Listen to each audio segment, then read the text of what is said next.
အားလုံးပဲမင်္ဂလာပါဒီနေ့ကျွန်တော်ခဲဖော်ပြမှာဖြစ်ပါတယ်ခဲလောင်းပြမှာဖြစ်ပါတယ်ကျွန်တော်တို့အရင်တော့နီးတိုင်းပဲပေါ့အခုနောက်ပိုင်းခဲလောင်းတဲ့ဟာတွေကတော့အရန်လွယ်ကူတယ်ပြောရမှာပဲနော်ဘာလို့လဲဆိုတော့ကျွန်တော်ဒီမစ္စတာရန်ရဲ့ကျွန်တော်တို့ဒီ magic bag လေးတုံးရတာအဆင်ပြေတယ်သူ့ရဲ့မိုးသူထည့်ပြီးတော့ကျွန်တော်လောင်းလိုက်လို့ရှိရင်အဆင်ပြေဒါပေမဲ့ကျွန်တော်တို့ကဒီနီးလန်းကကျွန်တော်တို့ကအဆင်ပြေတယ်တကယ်အလုပ်လုပ်နေမှာတကယ်တွင်းကျင်တယ်ဒါပေမဲ့ဒီကောင်ကြီးပဲကျွန်တော်တို့ကစပြီးတော့သုံးလို့မရဘူးသူ့ကိုစသုံးမယ်ဆိုလို့ရှိရင်ကျွန်တော်တို့ကသူ့ရဲ့အရင်နီးကိုလည်းမိတ်ထားလို့မရပြန်ဘူးအရင်နီးကဘာနီးလဲဆိုလို့ရှိရင်ကျွန်တော်ဒီ tissue ပေါ်မှာခဲလောင်းတဲ့နီးကိုလည်းကျွန်တော်တို့ကမိတ်ထားလို့မရဘူးเนาะကျွန်တော်စပြီးခဲလောင်းမယ်ဆိုလို့ရှိရင်ကျွန်တော် tissue ယူလိုက်မယ်ပြီးလို့ရှိရင်ကျွန်တော် tissue ကိုဒီလိုမျိုးလေးခောက်ထားလိုက်မယ်ခောက်ပြီးလို့ရှိရင်ကျွန်တော်တို့ IC တင်မယ်ပြီးရင်ခဲလောင်းစကားနဲ့ကျွန်တော်တို့ခဲလောင်းတဲ့နီးကိုလည်းမိတ်ထားလို့မရဘူးမိတ်ထားလို့မရဘူးဆိုတော့ကျွန်တော်တို့ခုမှစလုံးမဲ့အကိုတွေညီကိုတွေအတွက်ကျွန်တော်တို့ဖြစ်ပါတယ်ခုမှစလုံးမဲ့လူတွေတော့ကကျွန်တော်တို့ဒီနီးလန်းလေးကလုံးဝလေ့ကျင့်ထားမယ့်နီလန်ဖြစ်ပါတယ်။ဘာကြောင့်လဲဆိုလို့ရှိရင်ကျွန်တော်ဒီ magic bag ကြီးရှိမှပဲကျွန်တော်ဒီခဲဖော်တာမှာမလိုလားပါဘူး။ကျွန်တော်အကိုညီကိုတွေကိုဖြည့်စေချင်လို့ပေါ့နော်။ဒီလိုမျိုး magic bag ရှိမှကျွန်တော်တို့ခဲဖော်တတ်မယ်။ magic bag မရှိလို့ရှိရင်ခဲမဖော်တတ်တော့ဘူးဆိုတာမျိုးမဖြစ်အောင်လို့ကျွန်တော်တို့ဗာလဲဆိုလို့ရှိရင်ဒီနီလန်ကိုလည်းကျွန်တော်တို့အချိန်ဖန်များစွာလေ့ကျင့်ထားဖို့လိုအပ်ပါတယ်။ကျွန်တော်ဒါကတော့အရင်ကနီးတိုင်းပေါ့ကျွန်တော်တို့ခဲလောင်းရမှာဖြစ်ပါတယ်။နော်ကျွန်တော်ခဲလောင်းကနေကျွန်တော်ဒီတန်ရှင်းလုပ်ဖို့ဒီစကားကိုတန်ရှင်းလုပ်ရမယ်ပြီးလို့ရှိရင်ဒီပေါ်မှာကျွန်တော်ချိတ်ပိုင်းချိတ်တွေကိုပြောင်းလဲအောင်ရှင်းထားရမယ်ခဲသီးလေးတွေကျွန်တော်ညီးနေအောင်ပြန်ပြီးတော့ခဲပြန်စုပ်ထုတ်ထားရမယ်ဟုတ်ပြီနော်ကျွန်တော်ဒီကောင်ကိုဘာလုပ်မလဲဆိုလို့ရှိရင်ခဲပေါ်မယ်ပြီးခဲသီးယူလိုက်မယ်ခဲစီယူပြီးလို့ရှိရင်လည်းကျွန်တော်တို့ဒီကောင်ကိုဘာရင်လုပ်ရမလဲဆိုလို့ရှိရင်ခဲစီရင်ထုတ်ရမယ်ကျွန်တော်တို့ဒီခဲတုတ်တဲ့နီးလန်းတွေကတော့အများကြီးရှိတာပေါ့နော်ဒါပေမဲ့ကျွန်တော်အဆင်ပြေတဲ့နီးလေးနဲ့ကျွန်တော်တုတ်ပြလိုက်မယ်နော်အဲ့တော့ကျွန်တော်တို့ဒီကောင်ကိုအရင်ဘာရင်လုပ်မလဲဆိုလို့ရှိရင်နေရာရင်ချမယ်ပြီးရေးကြည့်တာကျွန်တော်တို့ဒီကောင်ကိုတန်ရှင်းလောက်တာကိုရေးကြည့်တယ်ဒီကောင်တန်ရှင်းနေပြီဆိုမှကျွန်တော်တို့အထဲကိုလမ်းချောင်းကြည့်ပြီးတော့မှသူ့နေရာနဲ့သူကြပြီဆိုမှစပြီးခဲလောင်းလိုက်ရမှာဖြစ်ပါတယ်အဲ့တော့ကျွန်တော်ဒီကောင်ကိုအရင်နေရာချလိုက်မယ်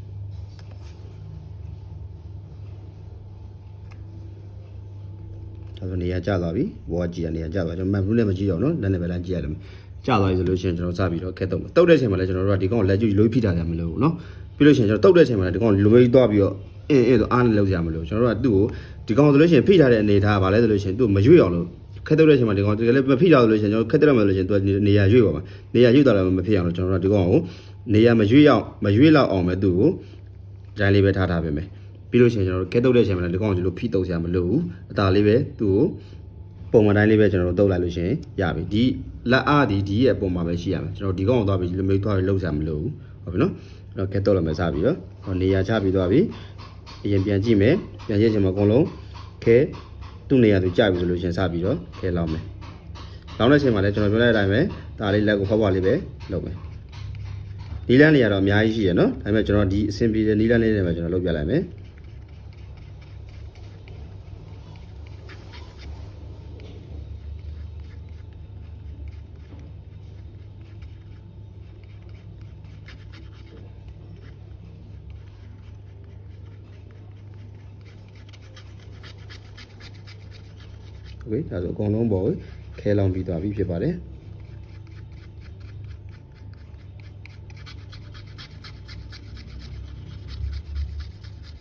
်လောင်းပြီးသွားတယ်လို့ပြန်စပြီးတော့ပူပေးမယ်ပူပေးချိန်မှာကျွန်တော်ဇာကနိုင်လိုဖိထားတာမလို့သူမရွေ့သွားရင်ပဲရပြီโอเคစပြီးတော့ပူပေးမယ်ကျွန်တော် quick X1DW အပူ400 440နဲ့ပူပေးပါတယ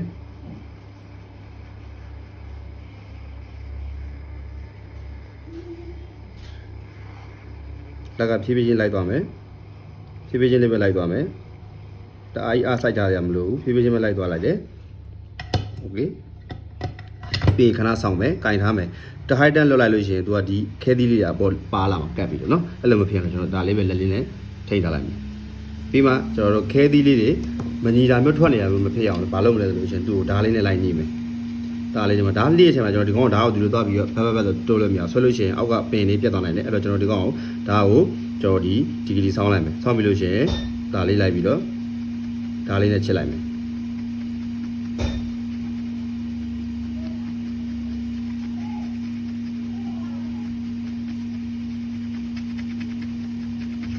ပြီးပြီဆိုမှကျွန်တော်တို့တစ်ခေါက်ပြန်ပေးလိုက်မယ်ဒါဆိုရင်ခဲသည်မညီမညာလည်းမဖြစ်တော့ဘူး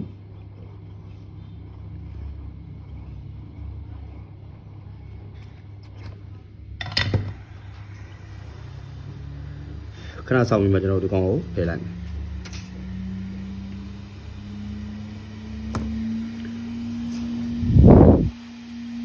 ဆိုခဲသီးလေးကဒါတော့တိတ်မညီရဘူးเนาะဒီဘက်တောင်လေးတွေမြင်လားမသိဘူးဒီဘက်တောင်လေးတွေမှာနည်းလေးခဲကြီးနေတယ်အဲ့လိုခဲကြီးရင်ကျွန်တော်ဘာလုပ်ရလဲဆိုလို့ကျွန်တော်နောက်တစ်ခေါက်ပြန်ပြီးတော့လောင်းပေးရတယ်โอเคနောက်တစ်ခေါက်ထပ်လောင်းလိုက်အောင်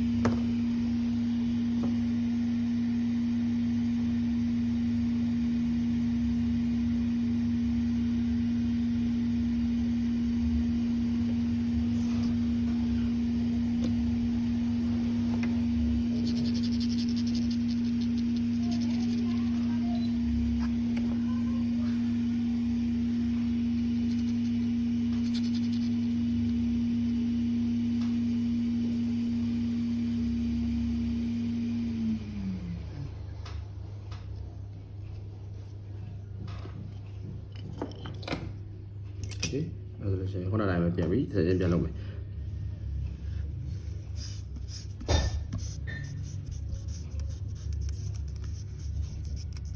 တော့တစ်ခါနဲ့မရရင်တော့နောက်တစ်ခေါက်ပေါ့နောက်တစ်ခေါက်နဲ့မရရင်လည်းနောက်တစ်ခေါက်ဆက်လုပ်ရမှာပဲကျွန်တော်တို့က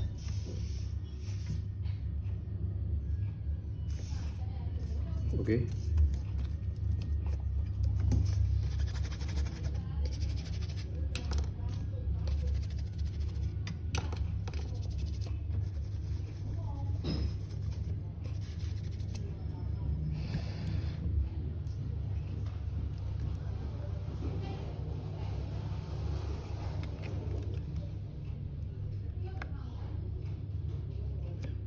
ညီသွားရဆိုလို့ရှိရင်ကျွန်တော်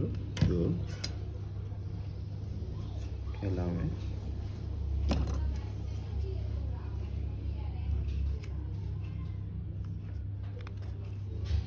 ဒီမှမလို့တော့မထားဘူးเนาะဒီမှာပုံမြင်အောင်โอเคဒါဆိုညီလောက်ပြချင်တယ်ညီလောက်ပြချင်တယ်ဆိုကျွန်တော်တို့ခဲစားလာမယ်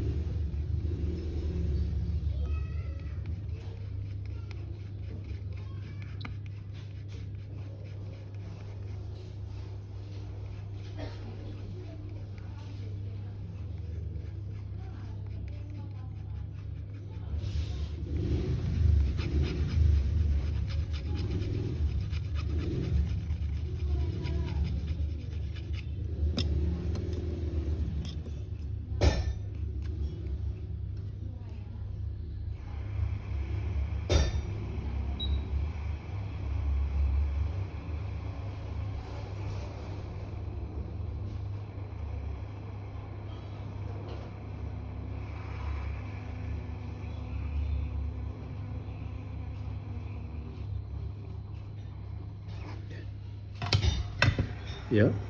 ခဲသီးတွေလိုက်ညီလိုက်မယ်နော်ဒါလေးနဲ့လိုက်ချင်မယ်ချစ်တဲ့ချိန်မှာလည်းခုနပြောလိုက်မယ်ဒါကိုထောင်ချစ်လို့မရဘူး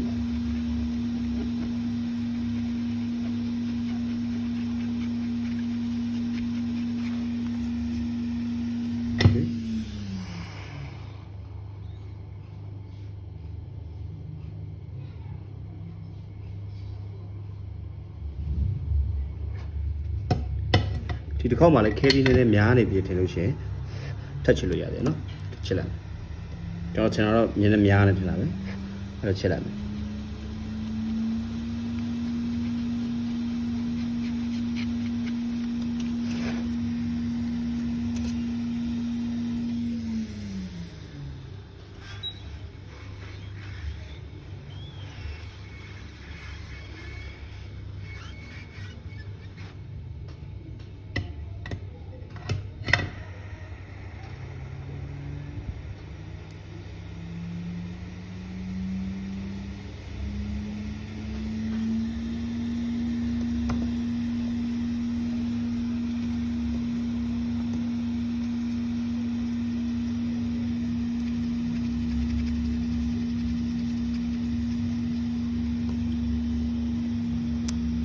โอเคဒါဆိုကျွန်တော်ဒီနီလန်းကိုချိန်ဖန်များစွာလေ့ကျင့်ထားဖို့လိုပါတယ်ကျွန်တော်လေ့ကျင့်တဲ့အချိန်မှာလေခဲသီးတွေတစ်လုံးတစ်လုံးပူးနေရမျိုးမရှိရအောင်ဒီခဲသီးလေးတွေလုံးဝမလုပ်နေရမလို့ဆိုလို့ရှိရင်ကျွန်တော်တစ်လုံးတစ်လုံးကညီးနေရမယ်ဖြစ်ရတယ်ညီးပြီးဆိုမှကျွန်တော်ကတ်တဲ့အချိန်မှာအကုန်လုံးအဆင်ပြေဖြစ်ပါတယ်အားလုံးကိုကျေးဇူးများတင်ပါတယ်